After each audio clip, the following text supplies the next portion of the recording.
I've been occasionally storm chasing since 2021, but back in July of 2024, I did my first live stream storm chase, chasing this EF3 tornado as it struck the south side of Mount Vernon, Indiana.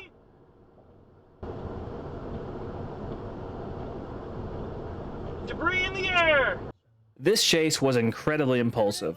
I risked damaging a vehicle I had just restored, and my technology at the time wasn't the greatest. It was then I decided I wanted to start regularly live chasing, but to do that, I needed a dedicated storm chasing vehicle. I needed something that was heavy duty, easy to work on, 4-wheel drive, spacious, and that I'm not afraid to cosmetically damage.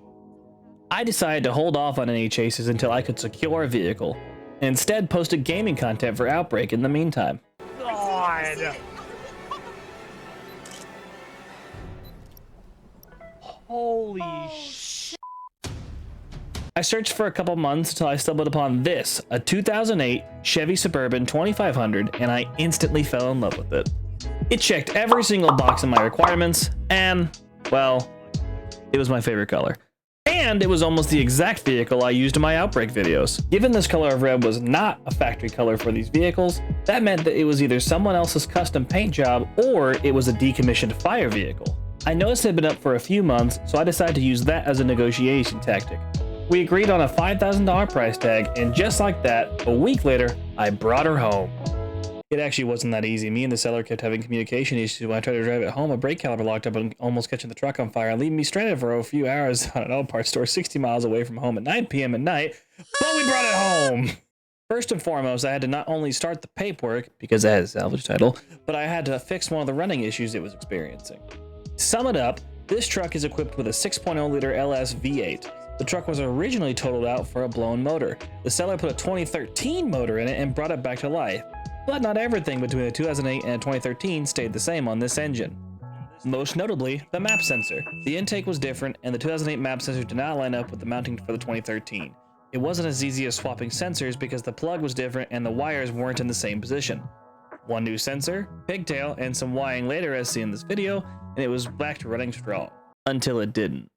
Turns out another thing that didn't carry over from 2008 was the fuel injectors. In 2013, they switched over to the flex fuel application, and with my 2008 ECM firing the 2013 flex fuel injectors, the truck was running very rich. One stop to a local buddy of mine later, the ECM was reprogrammed and everything was now mechanically sound with the vehicle. And like clockwork, the legalization of the vehicle was also complete that day. So now, it's time to get to work. This truck has already done several jobs since I've owned it, from acting as roadside assistance during the early 2025 ice storm, to storm chasing live on a couple of severe weather events, to even already being almost taken out by a tornado while it was parked at a gas station as I chased with a buddy of mine on a high-risk day. That is beautiful. Oh my god.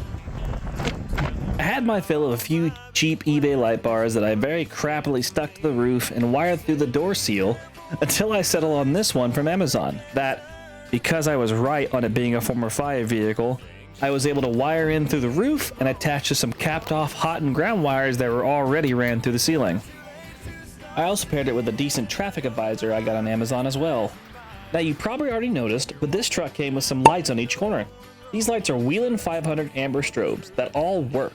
I did a lot of research on how to use them to their entirety, and a lot pointed to me needing a Whelen controller that I did not want to fork the money over for.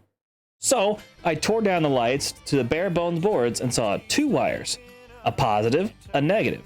And I also noticed this wire that had been snipped off at the terminal. A quick tap of 12 volts and identified itself as a pattern switch wire, which was basically a momentary connection.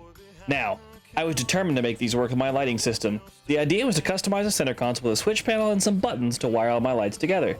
Keeping in mind this is a former fire emergency vehicle, I naturally assumed underneath the center console was more capped off hot wires I could tap into. Originally, I wanted to wait a little till I had a solid plan and blueprint for how I wanted this to go. In the meantime, I wanted to make the truck more convenient to chase in. And the first step for that? Not trying to hold my laptop that did both my radar and live stream feed while driving. So I got ready to install a laptop mount. The mount is held on by the 2 front seat bolts. As I removed them, I realized the seat bolts on the inside also hold down the center console. I flooded with thoughts on how I really didn't want to take the mount back off when it came time to do the lighting system, and after a lot of procrastinating, I said, screw it, we're doing it all now. We'll do it live. That's right, folks. I tore half my interior apart and spent basically a week during my off time elbow deep in carpet/walls of this truck because I didn't want to take a mount off later.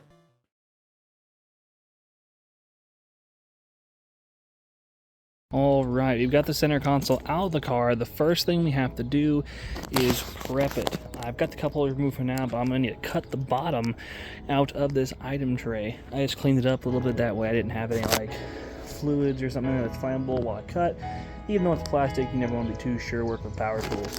So now we're gonna cut this item tray out to allow pass-through of our wires. The first step was to remove the center console, feel out how I want to modify it, and get to work. First and foremost was cutting out the bottom to allow wire pass-through.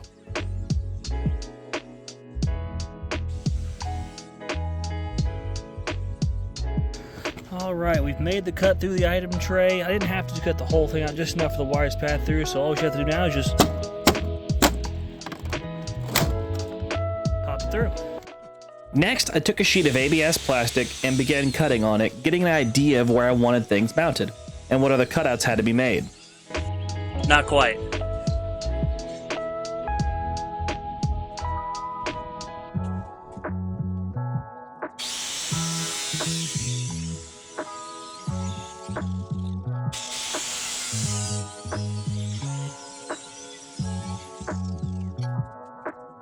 And here's some of the stuff we're going to be putting on the center console. We have a 6-switch panel that also has a USB charger, a voltmeter, and a 12-volt outlet. These little momentary switches, these will be in charge of switching the flash patterns on both the rooftop light bar and the corner strobe. After I got the rough draft of the panel done, I analyzed it, did some tweaks on paper, and went to work with a tiny cutoff wheel, and soon enough,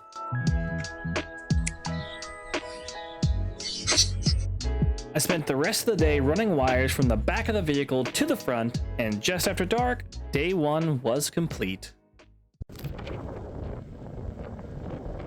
For the next couple of weeks, I proceeded to get incredibly unlucky. Every single day I had off, it rained. And working with electricity, it's not the best idea to add water. However, this left me with even more time to sit at my table wiring together the center console panel. Now, I spent way more time than I care to admit wiring this panel.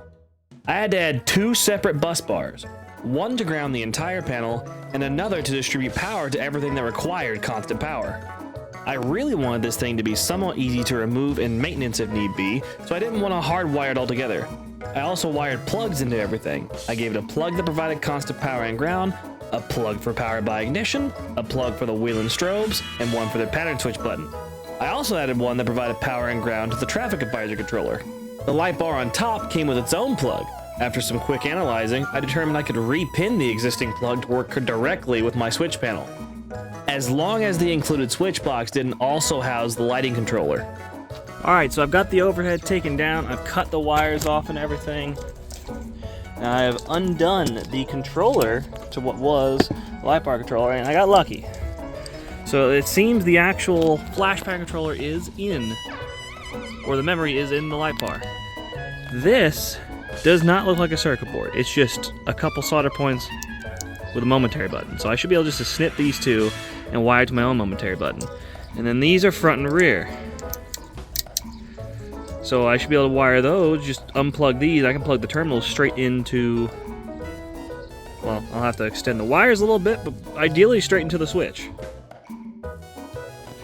Alright, so unfortunately our other wire here that I was convinced was power by ignition doesn't have power at all.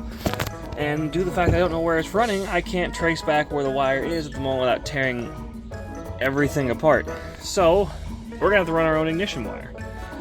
I've popped the fuse cover off, and it looks like there are already fuse taps ran.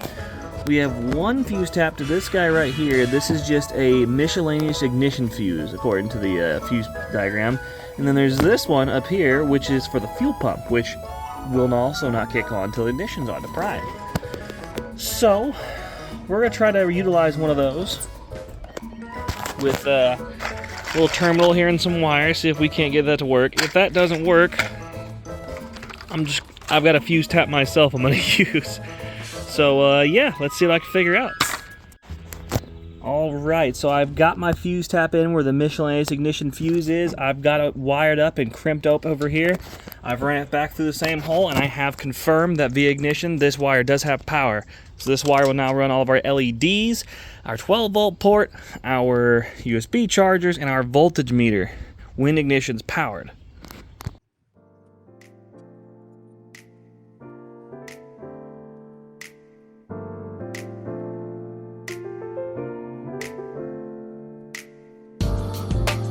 I've got the wires ran from the battery to the inside, going across the firewall and through that hole right there. I'm gonna put either a grommet or I'm gonna loom this wire harness here when I'm done. All right, so we've got it all ran. I've tooked it through there, poked it out the side so I can pull it down through the A-pillar, around the airbag, then came behind the glove box, then back through the glove box, and now I'm here. I've got plenty of wire, it looks like, so that's awesome. I think we're about ready to get the center console back in here.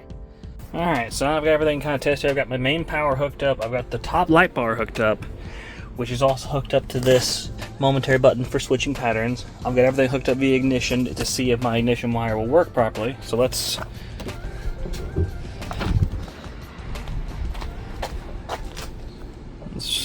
put our hot on.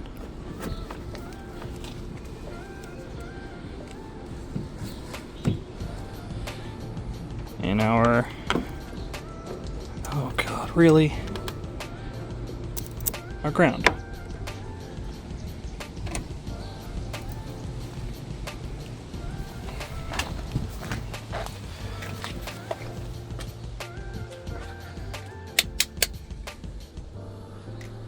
Oh, that's fantastic.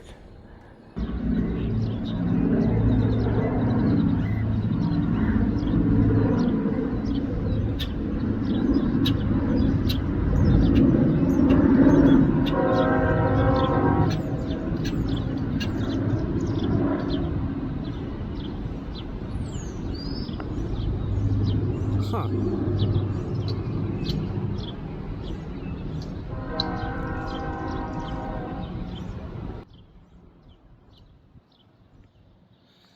Alright, well, I guess, welcome to day number, I don't even know what day it is at this point. I've been going at this for probably 3 weeks now.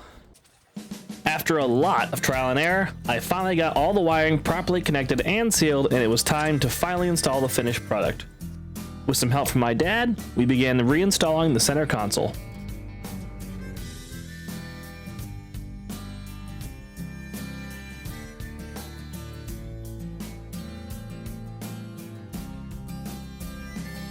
After feeding the nest of wires down through the previously cut item tray hole, it was time to screw the panel down. I also decided to use the cup holder I covered up as a pass-through for our traffic advisor controller wire.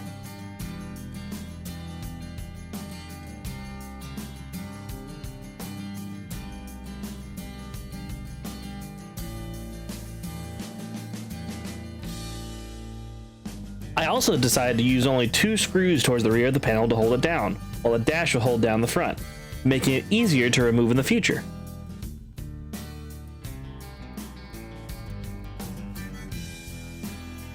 As a final touch, I used a piece of double-sided tape to secure the controller to the panel. Go ahead and hit the first switch.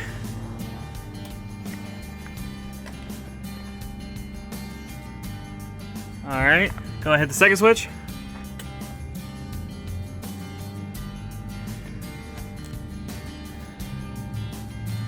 Alright, hit the first button. Again. Again. Sweet, alright. That's working. Now we've got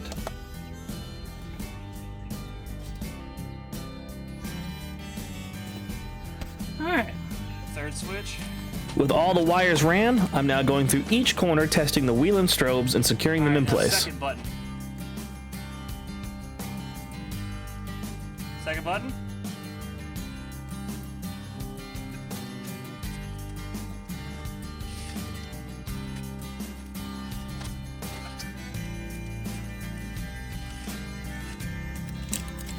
Got this little lighting kit here that's made for these vehicles. Gives you a whole bunch of LED replacements. You got the front dome light, middle dome light, rear dome light, puddle lights, which I don't have, side view or rear view mirrors, the license plate. So, while my dad took it upon himself to assemble the laptop mount, I went through and quickly swapped out all my interior lighting over to LEDs, greatly improving the visibility inside the cabin.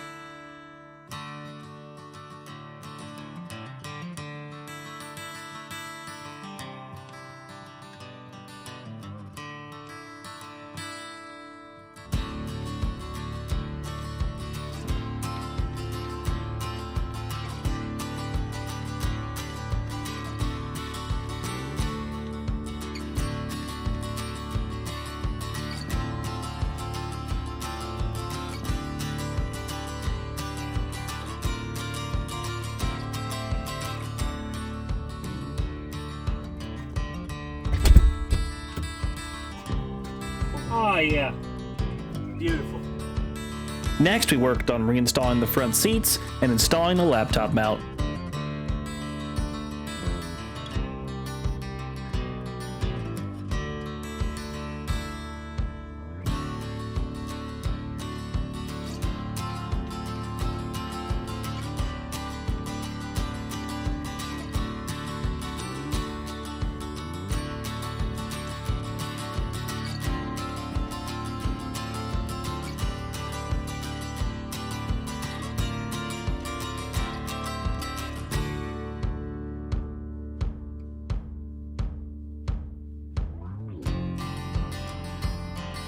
The final step, replacing the old worn out lenses on the wheel and strobes. Here's the before and the after.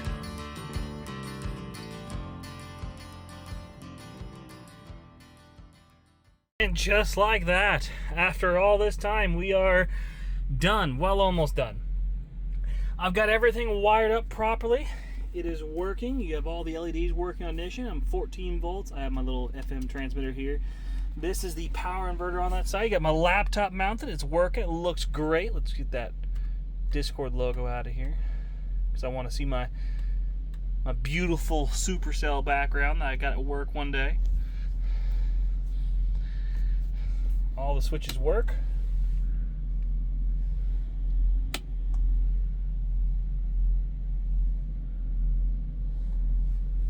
Of course, I'll have to change those later.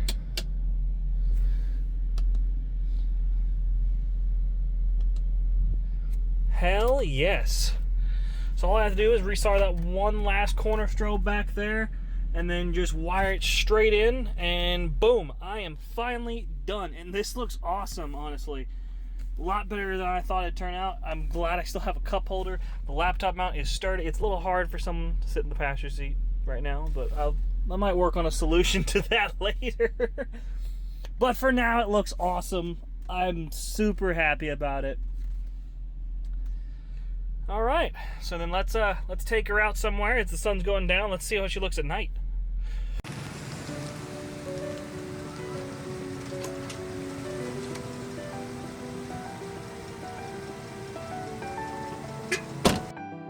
And here she is in all her glory, and I'm absolutely in love with it.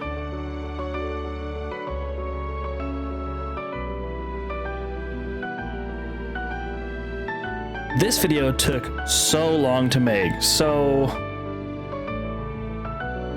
here's why. Since this project was completed, this vehicle has put through a lot of work, from roadside assistance to performing water rescues during major flooding,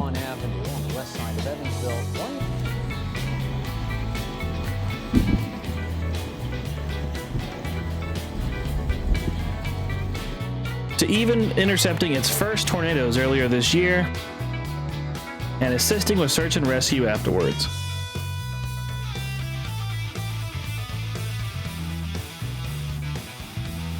It even caught a flat tire, to which I responded with by replacing all four with some beefy Cooper all-terrains.